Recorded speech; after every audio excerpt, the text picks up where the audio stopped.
Hola, bienvenue dans cette nouvelle vidéo bilan lecture du mois de janvier. Si vous êtes d'accord, j'aimerais bien faire un bilan lecture tous les mois pour essayer d'avoir une certaine régularité et aussi parce que je me suis rendu compte que depuis que j'avais déménagé, je lisais quand même beaucoup plus qu'avant, ce qui va me permettre de pouvoir vous faire des bilans lecture plus réguliers. Donc je sais pas si ça vous intéresse ou si vous préférez que je fasse des gros bilans lecture avec 15 livres à l'intérieur, mais là par exemple pour le mois de janvier il y aura 5 livres. Pour moi je trouve que c'est une vidéo qui sera assez longue et qui suffira à elle-même, mais n'hésitez pas à me dire si vous préférez des bilans lecture avec beaucoup plus de livres. Tout d'abord nous allons commencer par un roman, je vous le dis d'avance, que j'ai adoré. Il s'agit de La Petite Boutique de Sortilèges, donc le tome 1 d'une saga de Sarah Beth Durst, publié au sein de la maison d'édition Bragelonne.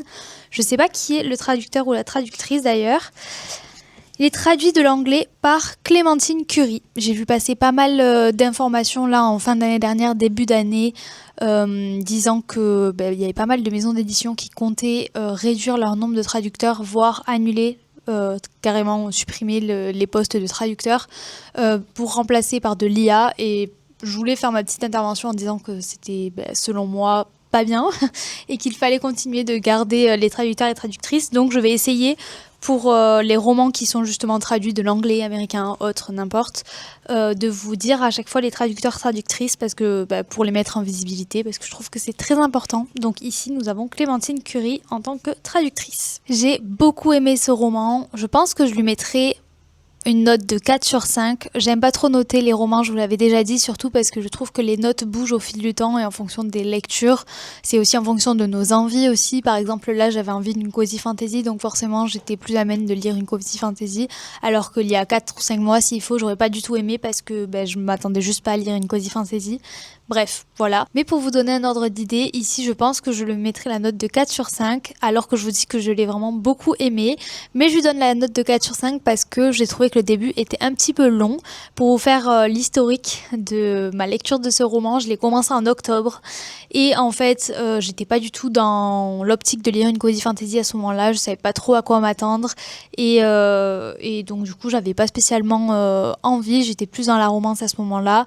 Et donc, c'est vrai que quand j'ai commencé à lire, j'étais pas trop dedans, j'avais du mal à m'y mettre. Et au final, je l'ai laissé de côté au profit d'autres romans que j'ai plus appréciés à ce moment-là. Et en fait, à partir de janvier, quand je l'ai repris, je l'ai vraiment adoré. Je l'ai lu d'une traite du début à la fin. Il me tardait de retourner dans mon lit le soir pour pouvoir le lire. Donc vraiment, je vous le conseille si vous cherchez une cosy fantasy qui est toute douce, toute mignonne, avec de la magie. Ici, on va suivre Kayla, qui est bibliothécaire dans la capitale de l'Empire. Il va y avoir un soulèvement des révolutionnaires qui vont vouloir faire tomber l'Empire.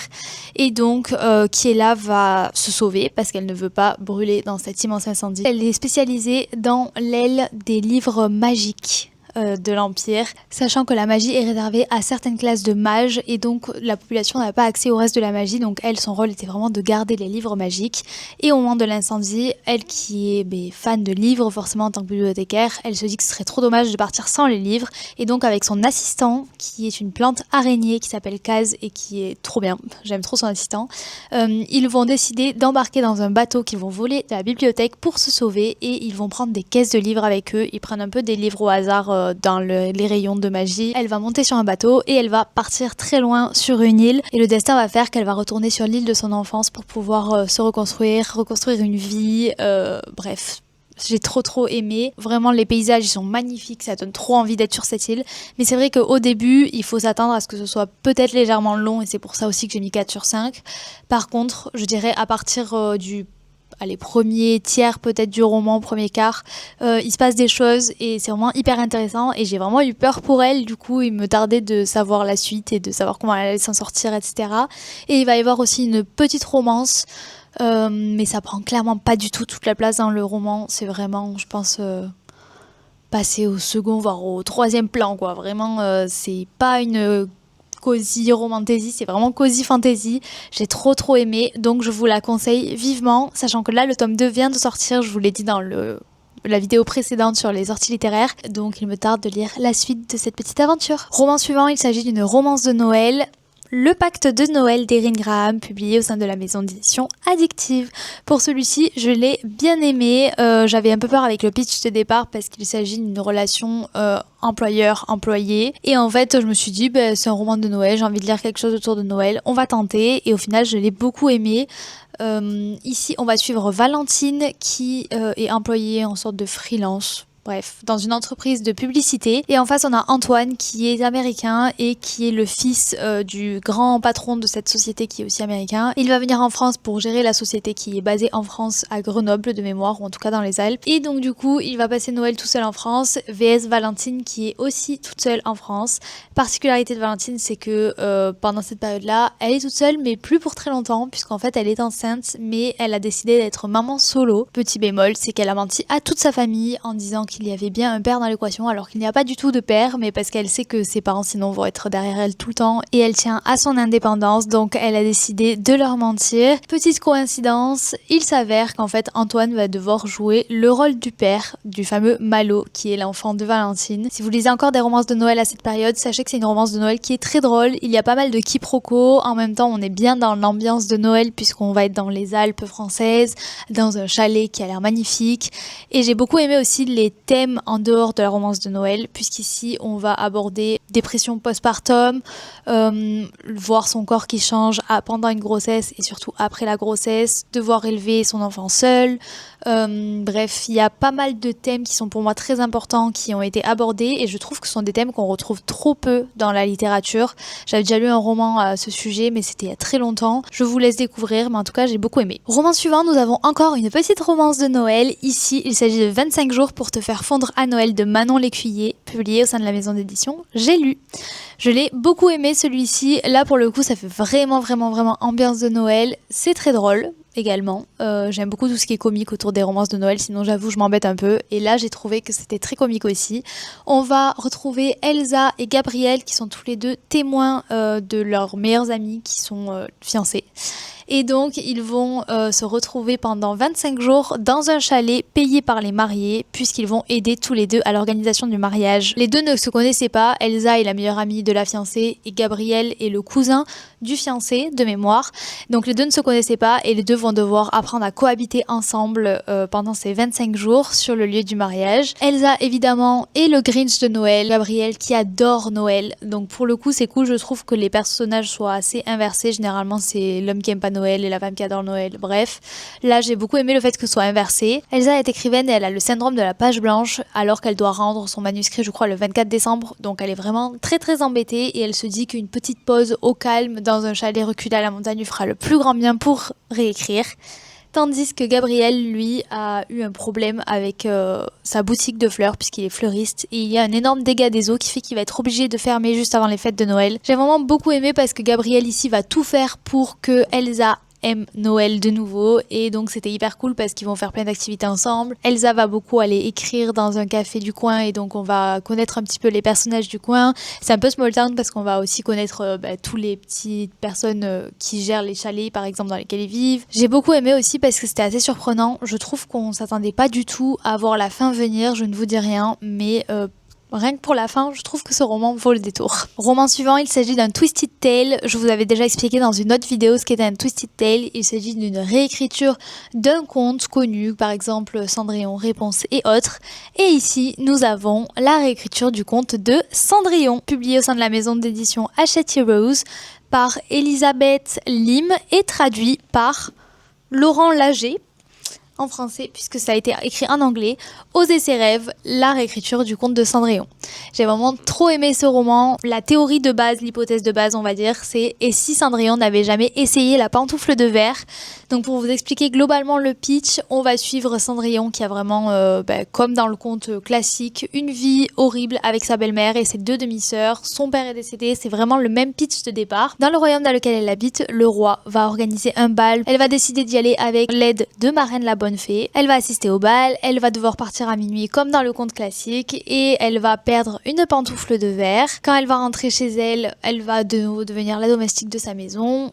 Tout comme dans le conte, le prince se lance à la poursuite dans tout le royaume de cette fameuse femme qui a perdu la pantoufle de verre, donc Cendrillon, sauf que évidemment, comme à chaque fois, il ne va pas la trouver. Mais ici, pourquoi? Parce qu'elle n'a pas pu essayer la pantoufle de verre, comme c'est écrit en haut. Et si elle n'essayait jamais la pantoufle de verre? Et donc il va s'en suivre toute une histoire, mais rocambolesque. Tout ce que je vous ai dit là, ça prend, allez, le premier chapitre peut-être.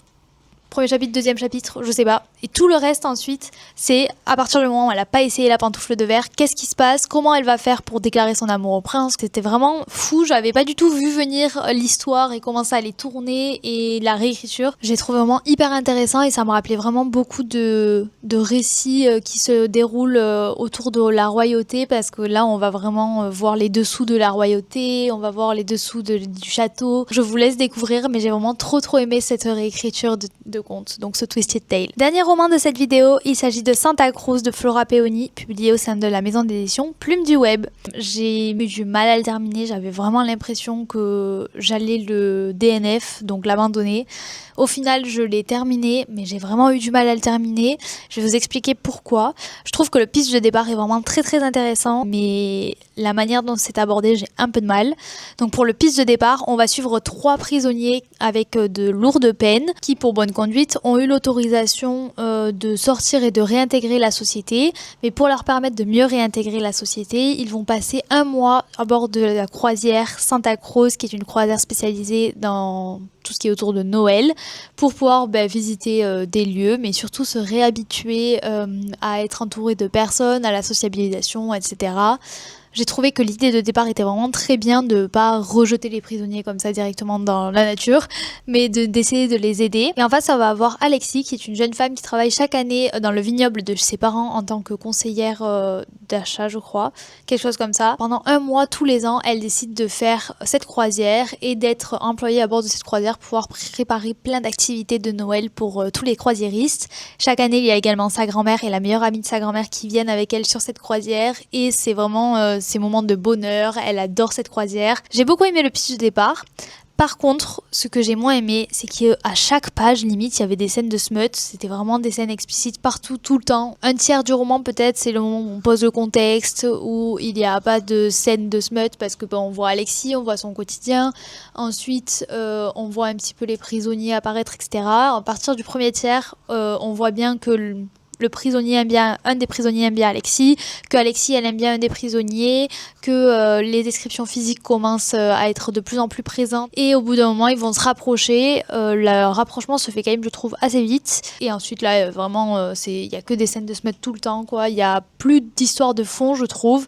La croisière elle passe clairement en second voire en triple plan, enfin en 3e plan vraiment. Donc pour moi ça m'a dérangé, dans le sens où, en plus je vous l'ai dit dans la vidéo précédente, j'ai de plus en plus de mal avec la romance, et là c'était vraiment trop. J'aime pas du tout zapper des pages dans les romans parce que j'ai toujours peur d'oublier quelque chose ou de zapper un moment hyper important, mais là j'avoue qu'à la fin je zappais en fait. Donc c'est vraiment dommage parce que le pitch de départ était vraiment hyper différent de ce qu'on a l'habitude de voir dans les romances de Noël. Je me suis dit que ça pouvait être hyper intéressant, mais j'ai vraiment eu beaucoup de mal à le terminer, et vraiment tout ça parce que je ne voulais pas abandonner un roman. Mais je pense que pour les prochaines fois, il y a certaines fois je vais les abandonner. Là en plus j'avais vraiment du mal et pas envie de l'abandonner parce que c'est mon copain qui me l'a offert, donc je me suis dit je vais le lire du début à la fin. Si ça avait été avec mon propre argent, je l'aurais abandonné, mais là c'était pas mon propre argent, donc du coup je voulais pas le décevoir, je vais le lire jusqu'à la fin, mais c'était un petit peu long, quoi. Donc pour moi je vous le recommande pas, sauf si vraiment les scènes explicites ne vous dérangent pas du tout. Sur ce, je vous fais de gros bisous, je vous souhaite de très bonnes lectures, n'hésitez pas à vous abonner et à mettre un petit like pour me soutenir. Je vous dis à la semaine prochaine pour une nouvelle vidéo. Bye!